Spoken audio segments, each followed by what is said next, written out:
Hey guys, welcome back to my channel. Today I've got a video on the House Finance Committee. They had an agenda with 4 items on it, but they did it out of order. When I showed up, they were working on the second item on the agenda, and then they moved on to the first and fourth items on the agenda. I never saw anything on the third item of the agenda. I did show up just a minute late, so I'm sorry I missed the very beginning, but otherwise I got everything that they covered during that meeting. So take a look, see what you think.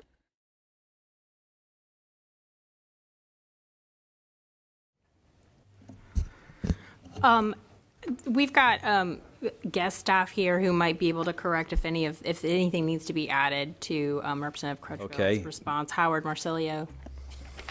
Guest staff, if you would recognize your position and answer the question, please. Howard Marsilio, Legislative Analysis. The bill itself, even with the amendment, doesn't necessarily have a temporary nature to the permit itself. It is tied to the project, so upon completion that should invalidate the permit itself. However, there is a review process in which they are allowing the local government to renew as it goes on. So essentially it would be a check and balance as it moves forward through the project, but it's only for during the construction process. So follow up? Follow up. Thank you. My husband is a builder, so I know that a lot of times a construction project goes longer than you anticipate it will. If you're building and you put the temporary dwelling on the land, I mean, theoretically it could go for like 10 years if the local government, they would make that decision on what that limit is? Staff will answer the question, please. Hold on. Would you like to answer the question, Representative Crutchfield, or would you like Representative Winslow or staff? I was going to allow Mr. Winslow to answer that question. Okay. Representative Winslow, suspend. Representative Winslow, you're recognized to answer the question. Yeah, I think I can clarify a little bit. If you go into about number 26, it allows them to require a biennial renewal. So it's not by statute, but the county themselves and municipalities themselves can go in and set those rules. So instead of saying you shall do it every so often, they can set their own rules in place. Just final follow up. Who in the local government sets that rules? The county manager would. The county offices would. It's controlled by the building and planning department ultimately. So the building inspector would actually be in charge of making sure that that's done. Hold on, suspend.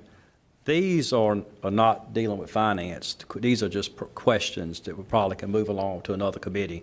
If we could do that. Sure, I can save them for rules. If we could try to work that out, appreciate that out. Maybe you could work it out within the mechanism. Representative Butler, you're recognized. Thank you, Mr. Chairman. I guess this might be a question for staff. Is the term temporary dwelling defined anywhere? Staff is recognized. Howard Marsilio, Legislative Analysis. For the purposes of this particular bill, it is not further defined than it's temporary and it's dwelling. Dwelling does mean something, as in a permanent resident, or not a permanent, but a place where someone would be meant to sleep, and usually is evidenced by bathroom facilities of some sort and an ability that they would stay overnight for an extended period of time. So, follow up, Mr. Follow up. Yes, sir. So, it just brought to mind a variety of, I'm wondering, will one of those prefabricated buildings from Lowe's work? Will a RV work? Will a camper work? Will a mobile home work? Will a tent work? If you have a composting toilet? It seems to me that should be defined. So that's just food for thought for maybe how we can improve the bill. And then I had one other question, Mr. Chairman. Again, we're allowing a little bit of asking about different things besides finance, so we would kind of stay on the scope of finance, but you're recognized. Yes, sir. Thank you. And then back to the term, I'm a little perplexed. It says a county may require biennial renewal, so that contemplates at least every 6 months, or what? are we talking about that there? Representative Crutchfield, you're recognized to answer the question. I think it's up to the county to define that. Okay. Thank you. Representative Harry Brown. Harry Warren. Thank you, Mr. Chair. Just to wander back to the purpose of the committee, I see the fiscal note on here indicates there's no fiscal impact to the state on this, and it's, I assume, pretty impossible to project any impacts based on this would be affected by the number of incidents in which this is required. So if there hasn't been anybody requesting to make a motion at the appropriate time, I would be glad to do that. We have that, but thank you. All right. Anybody else? Representative Winslow, you're recognized for a motion. Yes, sir, thank you.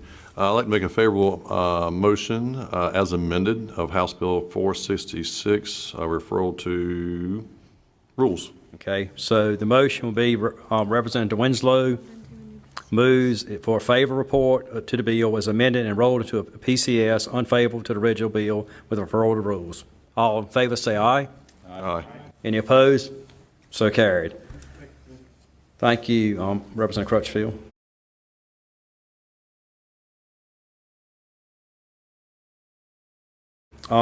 Representative Hardister is up next. House Bill 603, we have a PCS before us.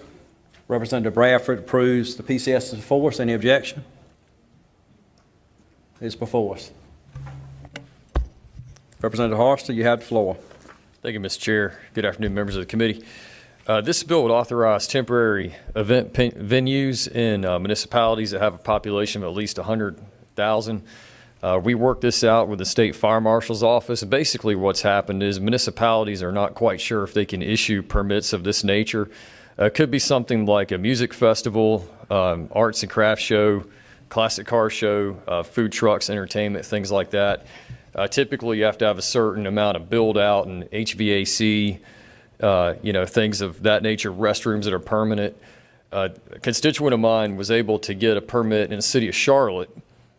He's from Guilford County, but in Greensboro, which is in Guilford County, he was unable to get the permit, and city staff said, we're just not quite sure that we could do this.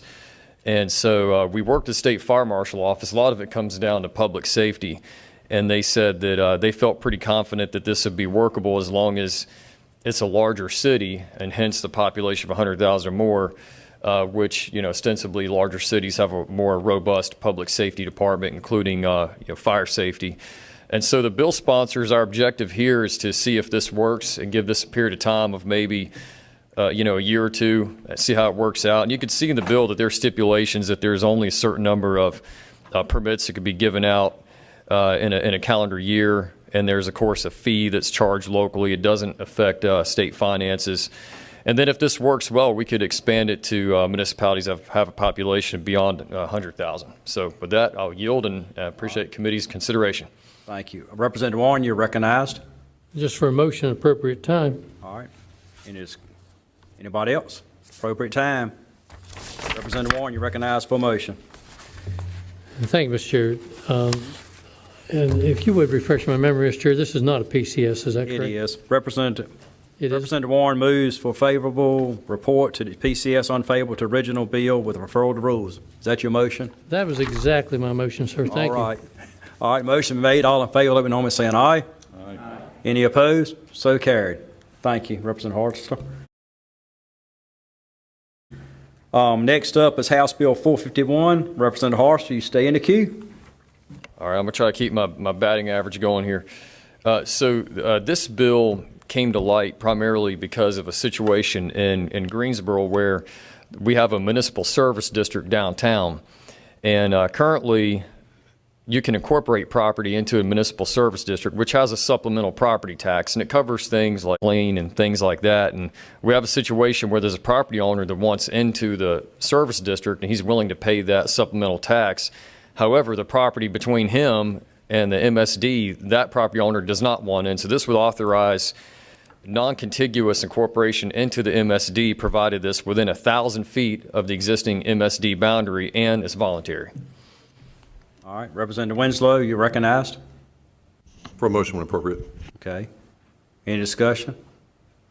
All right, Representative Winslow, it's up to you. Favorable motion on House Bill 451 with a referral to rules, please. All right, motion been made. All in favor, let it be known by saying aye. Aye. All opposed, so carried. This is the end of our finance. I hope everybody has a safe Memorial Day weekend, and we adjourn. Well, that's the end of this video. If you liked it, please be sure to give us a like and please subscribe so that you don't miss a video. Thanks!